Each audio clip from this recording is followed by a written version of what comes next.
Olá pessoal, tudo bem? Hoje eu queria que a gente continuasse nossa parte 2 do capítulo 8 do livro do Mark Williams. Lembra aqui que eu fiquei de conversar com vocês sobre essa, essa tabela, esse resumo que eu fiz para a gente entender um pouco o que é o processo da atenção plena, o que foi que você fez, pelo que foi que você passou quando você lê o livro do Mark Williams.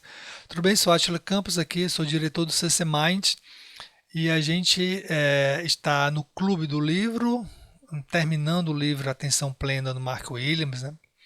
Eu estou tecendo bastante detalhes porque em outros livros a gente vai lê-los de uma forma mais abrangente, uma forma mais resumida.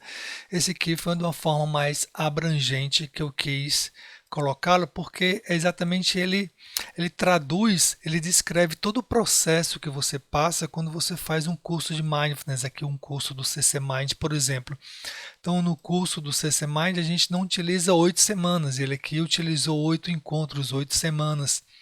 E particularmente eu acho bem difícil você fazer um curso desse apenas no livro, né? Geralmente tem uma desmotivação e porque você está fazendo sozinho e tem bastante dúvidas que surgem, né? Que você não tiver uma pessoa, um facilitador, fica muito fácil de você desistir durante o caminho. E tem a resistência própria do seu cérebro, da sua mente, né? Porque na realidade, quer queira ou quer não, um processo de atenção plena é uma mudança de hábito.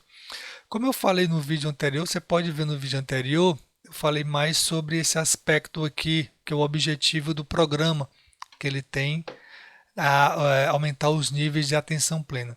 Só para a gente aumentar os níveis de atenção plena, como a gente não tem familiaridade com esse estado mental, a gente precisa passar por um processo. Um processo, no caso aqui, um processo que é um protocolo, ele é padronizado, né?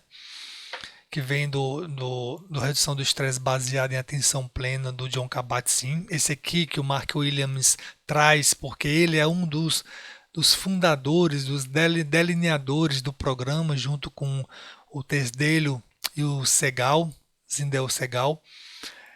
Ele traz aqui de uma forma para as pessoas não clínicas, né? Para pessoas que não têm nenhum problema e principalmente para pessoas que não têm depressão, já que o terapia cognitiva baseada em atenção plena, o mindfulness, ele é um programa originalmente criado para tratar recidivas ou recorrências de depressão. Então ele tem 8 semanas, 8 semanas aqui, não pontuei ainda essas 8 semanas, porque no livro a semana 8 é exatamente uma revisão do que a gente viu, do que se viu em todo o processo. Então, para você desenvolver a atenção plena, nas 3 primeiras semanas ele lida com uma asa do pássaro, que eu falei, né? Atenção plena, como se fosse duas asas de um pássaro. Uma asa é a regulação da atenção, o fortalecimento da atenção, da sua concentração, para você perceber como a sua experiência funciona. Essa é a segunda asa, aprofundamente e ver com clareza como é que você se comporta, que tipos de emoções surgem, que padrões de pensamentos afloram e que gatilhos do ambiente ou internos despertam os seus sintomas, a sua ansiedade, seus sintomas de ansiedade e de depressão. Então ele começa contextualizando cada capítulo, ele começa contextualizando cada capítulo ou cada semana tem um tema, o tema do piloto automático, depois ele traz uma pessoa, né, ele contextualiza através de uma história. No caso da semana 2, a gente vai começando a trabalhar com a consciência corporal. Ele traz um instrutor que ele começou a ter problemas físicos, né, psicofisiológicos, psicossomáticos, né, devido ao estresse. Depois ele vem com a semana 3, como é que se desperta o nosso sistema de aversão e aproximação. As lentes da percepção é como a gente cria a nossa realidade, os nossos padrões de pensamentos criam a nossa realidade. Então, dentro do programa de atenção plena, a gente vai trabalhar com nossa mente, com o funcionamento da nossa mente. Nas 3 semanas, a gente fortalece a atenção e a gente tenta conhecer como é que a nossa mente, a sua mente, ela funciona em situações de estresse e de ansiedade, basicamente. Como é então na semana 5 trabalhando com as emoções, ele traz uma pessoa, ou seja, uma professora que ela vai ter dificuldade em aceitar o problema que ela está passando. Isso gera uma dificuldade emocional para ela. Na semana 8 a gente lida com a autocompaixão, o processo de empatia, né, os pensamentos mais perniciosos e autodepreciativos. Na semana 7 com as atividades em si. Como é que você faz determinadas atividades? Que a gente traz o tema do burnout. Em cada semana, então, a gente trabalha com o modelo cognitivo, que é o ciclo do estresse, para a gente ver as situações com mais clareza. E também a gente trabalha tanto os princípios através de um ciclo do estresse, para a gente ver as situações com clareza, como também as práticas do fortalecimento dessa atenção. Então perceba que a atenção ela é fortalecida e à medida que a gente vai potencializando a nossa atenção, ou seja, de controle, de autossustentação dessa atenção, a gente começa a ver as coisas com mais clareza, porque o processo te convida a entrar num modo de funcionamento diferente do modo padrão da gente funcionar, que é um modo mais consciente. Então, toda a ideia, e esse modo mais consciente, ele tem algumas características que você começa então a perceber o modo fazer, as características do modo fazer de funcionamento, e a gente começa a se familiarizar e cultivar, porque é uma mudança de hábito mental, e cultivar um modo mental mais consciente. Então, basicamente nesse vídeo aqui eu queria falar com você sobre as práticas que a gente tem durante os 8 encontros. Ó, são práticas formais e práticas informais. As práticas, então, a gente começa nas 3 primeiras semanas aqui, ó, a gente começa com técnicas de desenvolvimento da atenção, de fortalecimento da nossa concentração, porque quando a gente chega, a gente tem um padrão mental muito errático. E lembra que quando a gente trabalha com atenção plena, a gente trabalha com o funcionamento da nossa mente, que está mais no passado e no futuro, que depende dos nossos padrões de pensamento. Esses padrões de pensamento, eles levam a nossa mente a ficar errática. Então, basicamente, quando a gente trabalha com mindfulness, a gente trabalha com os nossos pensamentos. E esses pensamentos é que vão influenciar a nossa realidade. Temos aqui então o escaneamento aqui, a consciência corporal desenvolvendo e consciência corporal parada e consciência corporal em movimento através da caminhada. Entenda que a gente começa então através dessas práticas a compreender esse modo ser, o que ele chama no programa aqui, no livro, de modo existente. Esse modo existente é como está hipoativo. A gente, através do aumento da atenção plena, a gente vai aumentar esse modo.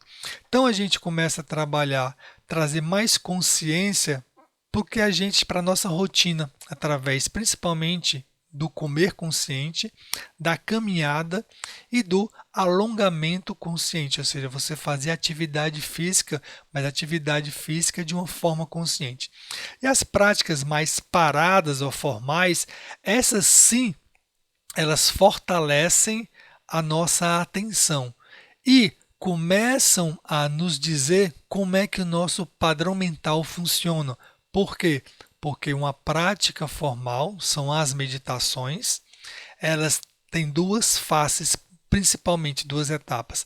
Aquela em que a gente concentra a atenção ou na respiração, ou nas sensações corporais, ou então no próprio movimento, mas no caso principal aqui parado é na respiração, que tem sensações corporais mais sutis, e no corpo, que é uma atenção mais ampliada.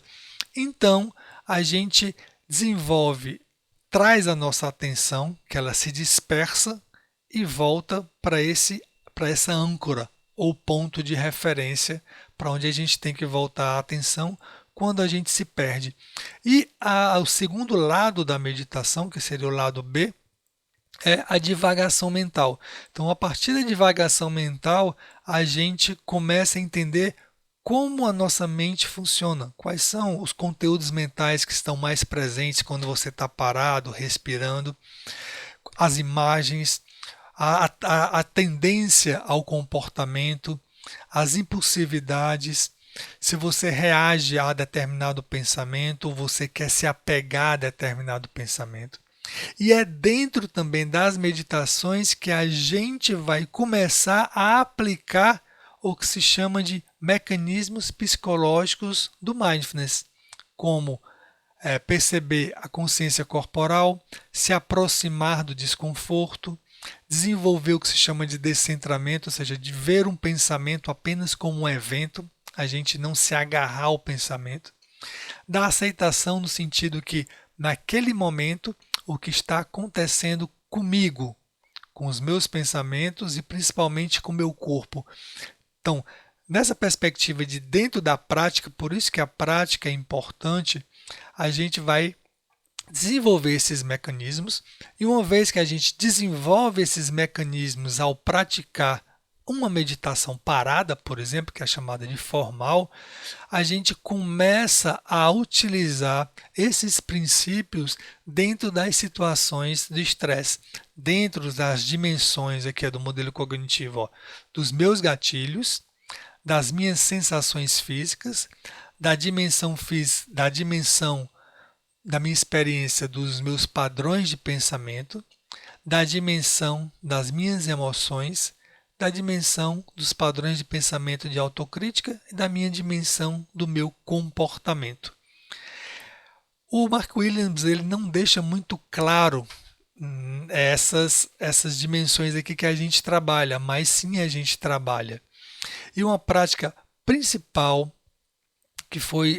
que a marca registrada da terapia cognitiva baseada em atenção plena é o espaço de respiração de 3 passos ou de 3 minutos, porque cada etapa dura 1 minuto, ou meditação da ampulheta, onde você pode combinar essa técnica com qualquer situação em que você esteja.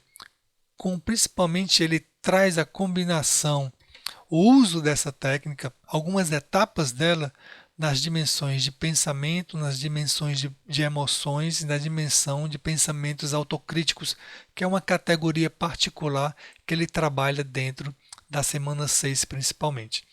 Então, essa foi um overview que eu tentei mostrar aqui para vocês sobre essa tabela, esse resumo que a gente viu. Foi o que a gente viu. Basicamente, a gente trabalhou com práticas formais e informais para desenvolvimento da atenção nas 3 primeiras semanas, e nas 4 outras semanas a gente trabalhou principalmente com a nossa experiência, com nossos pensamentos, com as nossas emoções e com os nossos comportamentos, entendendo isso tudo com os princípios do modo ser ou do modo existente que a gente aprendeu praticando as meditações. E a gente começou a transferir isso para o nosso dia a dia através de uma percepção mais acurada de como é que eu funciono dentro do meu dia a dia, principalmente dentro de situações que me geram estresse e ansiedade. Se você tiver alguma dúvida, tiver algum insight sobre a leitura do livro, coloca aqui nos comentários.